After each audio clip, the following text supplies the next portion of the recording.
एक मित्र ने पूछा, साधना में ध्यान किसका करना चाहिए? सामान्य रूप से ध्यान के संबंध में जो भी विचार प्रचलित है, उसमें हम ध्यान को किसी के ध्यान के रूप में ख्याल करते हैं।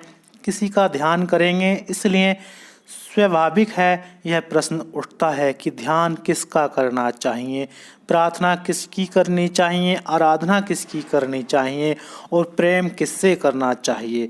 मैंने सुबह आपको एक बात कही, एक प्रेम है जिससे हम पूछते हैं प्रेम किसमें है, किससे है, और एक प्रेम है जिसमें हम यह पूछते हैं प्रेम मेरे भीतर है या नहीं, किसके कोई संबंध नहीं है। तो मैंने कहा प्रेम की दो अवस्थाएं हैं, एक लव एज ए रिलेशनशिप, प्रेम एक संबंध की तरह है, और एक प्रेम as a state of mind, प्रेम मनोस्थिति की तरह है। पहले प्रेम में हम पूछते हैं किससे प्रेम करूं। अगर मैं आपसे कहूं मैं प्रेम करता हूं तो आप पूछेंगे किससे करते हो, और मैं अगर यह कहूं कि किससे का कोई मतलब नहीं, मैं बस प्रेम करता हूं, तो आपको दिक्कत होगी। लेकिन दूसरी बात ही समझने की है, वही आदमी प्रेम करता है जो बस प्रेम करता है और किसका कोई सवाल नहीं, क्योंकि जो आदमी किसी से प्रेम करता है वह शेष से क्या करेगा, वह शेष के प्रति घृणा से भरा होगा। जो आदमी किसी का ध्यान करता है वह शेष के प्रति क्या करेगा, शेष के प्रति मूर्छा से घिरा होगा। हम जिस ध्यान की बात कर रहे हैं वह किसी का ध्यान नहीं है, ध्यान की एक अवस्था है। अवस्था का मतलब यह है, ध्यान का मतलब किसी को स्मरण में लाना नहीं, ध्यान का मतलब है सब जो हमारे स्मरण में है उसको गिरा देना और एक स्थिति लानी है कि केवल चेतना मात्र रह जाए, केवल कॉन्शसनेस मात्र रह जाए, केवल अवेयरनेस मात्र रह जाए। यहाँ हम एक दिया जलाएं और यहाँ से सारी चीज़ें हटा दें तो भी दिया प्रकाश करता रहेगा। वैसे ही अगर हम चित्त से सारे ऑब्जेक्ट्स हटा दें, चित्त से सारे विचार हटा दें, चित्त से सारी कल्पनाएं हटा दें, तो क्या होगा? जब सारी कल्पनाएं और सारे विचार हट जाएंगे तो क्या होगा? चेतना अकेली रह जाएगी। चेतना की वह अकेली अवस्था ध्यान है। ध्यान किसी का नहीं करना होता, ध्यान एक अवस्था है। जब चेतना अकेली रह जाती है तब चेतना अकेली रह जाए और चेतना के सामने कोई विषय, कोई ऑब्जेक्ट ना हो, उस अवस्था का नाम ध्यान है। मैं ध्यान का उसी अर्थ में प्रयोग कर रहा हूँ जो हम प्रयोग करते हैं, वह ठीक अर्थों में ध्यान नहीं, धारणा है। ध्यान तो उपलब्ध होगा जो हम प्रयोग करते हैं। समझ लें, रात्रि को हमने प्रयोग किया चक्रों पर, सुबह हम प्रयोग करते हैं सांस पर।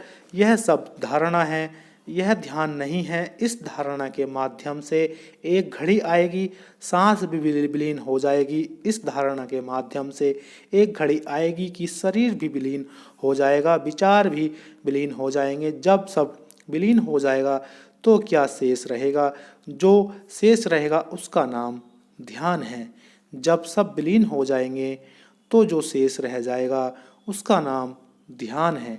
धारणा किसी की होती है और ध्यान किसी का नहीं होता। तो धारणा हम कर रहे हैं, चक्रों की कर रहे हैं, सांस की कर रहे हैं। आप पूछेंगे कि बेहतर ना हो कि हम ईश्वर की धारणा करें, बेहतर ना हो कि हम किसी मूर्ति की धारणा करें। वह खतरनाक है। वह खतरनाक इसलिए है कि मूर्ति की धारणा करने से वह अवस्था नहीं आएगी जिसको मैं ध्यान कह रहा हूँ। मूर्ति की धारणा करने से मूर्ति ही आती रहेगी और जितनी मूर्ति की धारणा घनी होती जाएगी उतनी मूर्ति ज़्यादा आने लगेगी। रामकृष्ण को ऐसा हुआ था, वे काली के ऊपर ध्यान करते थे, धारणा करते थे, फिर धीरे धीरे उनको ऐसा हुआ कि काली के उनको साक्षात दर्शन होने लगे। अंतस में आंख बंद करके वह मूर्ति सजीव हो जाती है। वे बड़े रसमुग्ध हो गए, वे बड़े आनंद में रहने लगे। फिर वहाँ एक सन्यासी का आना हुआ और उस सन्यासी ने कहा कि तुम यह जो कर रहे हो यह केवल कल्पना है, यह सब इमेजिनेशन है, यह परमात्मा का साक्षात नहीं है। रामकृष्ण ने कहा परमात्मा का साक्षात नहीं है, मुझे साक्षात होता काली का उस सन्यासी ने कहा, कालिका साक्षात परमात्मा का नहीं है। किसी को कालिका होता है, किसी किसी को क्राइस्ट का होता है, किसी को कृष्ण का होता है, किसी को राम का होता है। सब मन की कल्पनाएं हैं। परमात्मा के साक्षात का कोई रूप नहीं है और परमात्मा का कोई चेहरा नहीं है और परमात्मा का कोई ढंग नहीं है और कोई आकार नहीं है। जिस क्षण चेतना निराकार में पहुंचती है, उस क्षण वह परमात्मा में पहुंचती है। परमात्मा का साक्षात नहीं होता, परमात्मा से सम्मिलित होता है। सामने आमने सामने कोई खड़ा नहीं हो सकता। इस तरह आप खड़े हैं, उस तरफ परमात्मा खड़े हुए हैं। एक घड़ी आती है कि आप लीन हो जाते हैं समस्त सत्ता के बीच, जैसे बूंद सागर में गिर जाए, और उस घड़ी में जो अनुभव होता है वह अनुभव परमात्मा का है। परमात्मा का साक्षात दर्शन नहीं होता, परमात्मा के विलीन की एक अनुभूति होती है। जैसे बूंद को सागर में गिरते वक्त अगर हो तो होगी। तो उस सन्यासी ने कहा, यह तो भूल है, यह तो कल्पना है। और उसने रामकृष्ण से कहा कि अपने भीतर जिस भांति इस मूर्ति को आपने खड़ा किया है, उसी भांति इसको दो टुकड़ों में तोड़ दें। एक कल्पना की तलवार उठाएं और मूर्ति के दो टुकड़े कर दें। रामकृष्ण बोले, तलवार वहाँ कैसे तलवार उठाऊंगा? उस सन्यासी ने कहा, जिस भांति मूर्ति को बनाया वह भी एक धारणा है, तलवार भी एक धारणा करें और तोड़ दें कल्पना से। कल्पना खंडित हो जाए, जब मूर्ति गिर जाएगी और कुछ शेष न रह जाएगा, जगत तो विलीन हो गया है। अब एक मूर्ति रह गई, उसको भी तोड़ दें। जब खाली जगह रह जाएगी तो परमात्मा का साक्षात होगा। उसने कहा, जिसको आप परमात्मा समझते हैं वह परमात्मा नहीं है। परमात्मा को पाने में लास्ट हिडेंस, वह आखिरी अवरोध है, उसको गिरा दें। रामकृष्ण को बड़ा कठिन पड़ा, जिसको इतने प्रेम से संभाला, जिस मूर्ति को बरसों साधा, जो मूर्ति बड़ी मुश्किल से जीवित मालूम होने लगी, उसको तोड़ना। वे बार बार आंख बंद करते और वापस लौट आते। वे कहते कि यह कुकृत्य मुझसे नहीं हो सकेगा। उस सन्यासी ने कहा, नहीं हो सकेगा तो परमात्मा का सात्रिध नहीं होगा। उस सन्यासी ने कहा, परमात्मा से तुम्हारा प्रेम थोड़ा कम है। एक मूर्ति को तुम परमात्मा के लिए हटाने के लिए राजी नहीं हो। उसने कहा, परमात्मा से तुम्हारा प्रेम थोड़ा कम है, एक मूर्ति को तुम परमात्मा के लिए हटाने को राजी नहीं हो। हमारा भी परमात्मा से प्रेम बहुत कम है। हम भी बीच में मूर्तियाँ लिए हुए हैं और संप्रदाय लिए हुए हैं और ग्रंथ लिए हुए हैं और कोई उनको हटाने को राजी नहीं है। उसने कहा कि तुम बैठो ध्यान में और तुम्हारे माथे को कांच से काट दूंगा, और जब तुम्हें भीतर लगे कि मैं तुम्हारे माथे को कांच से काट रहा हूँ, एक हिम्मत करना और दो टुकड़े कर देना। रामकृष्ण ने वह हिम्मत की और जब उसकी हिम्मत पूरी हुई, उन्होंने मूर्ति के दो टुकड़े कर दिए। तो लौटकर उन्होंने कहा, आज पहली दफ़ा समाधि उपलब्ध हुई है, आज पहली दफ़ा जाना है कि सत्य क्या है, आज पहली दफ़े कल्पना से मुक्त हुए हैं और सत्य में प्रविष्ट हुए हैं।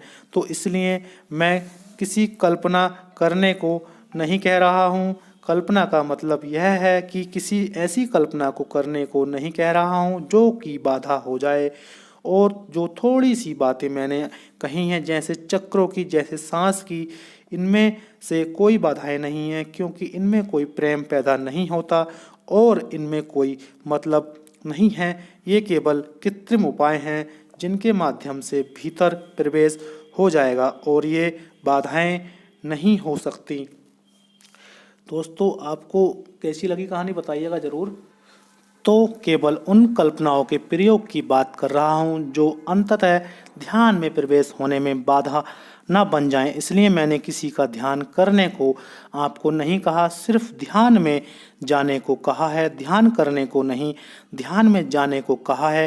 किसी का ध्यान नहीं करना है, अपने भीतर ध्यान में पहुंचना है।